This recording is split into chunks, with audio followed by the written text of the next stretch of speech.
In this video, I'm going to explain how we take the intake from the tenants or vendors and how to create recurring tasks. Let's dive in.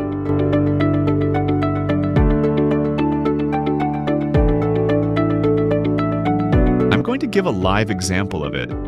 Here's a case where one of the requests came in, and we had to find a quote for the apartment. These are the images, and we are looking for 3 quotes from the client. So this would be an issue. As a leasing assistant or a maintenance assistant, you need to record this issue, contact the vendors, get the estimates, create a work order, and we will explain this process to you. I'm going to create a new issue. The title of it is going to be Repair the Pavement. This has nothing to do with the tenants or the unit. It is generated for a property. So I'm going to click on the property and add a link. It's going to be assigned to one of our maintenance coordinators. The status is new. The category is Common Area. We don't have any schedule at this point in time, that's it. With all this information, I'm going to click on Save and Finish. I want to add images to it. You can add them using the Add Note option. I would label it as Complaint. I have all these images, so I'm going to upload them. I will follow up on a daily basis.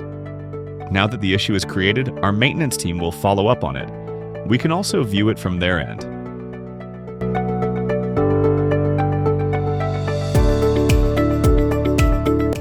I'm going to show how we can schedule the cleaning of the common area laundry room. We want to clean the common area laundry room every week and set a reminder for the property manager so that the issue is created and assigned to the vendor. The vendor will perform the weekly cleaning. This is what I'm going to demonstrate.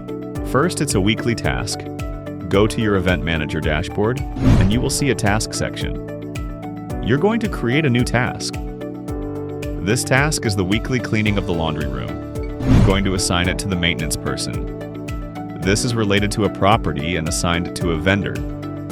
We want the vendor to handle it, as they have been the one doing it. This is a recurring weekly task. I'm going to set it for a particular week and mark it to never end, and then I save it. It has now created several tasks. For example, the next one is on the 16th. We will take that one and open the event. You can see that we can close each one of them once it's done. That is the process. If you have any doubts, please let us know in the comment section. Follow for more.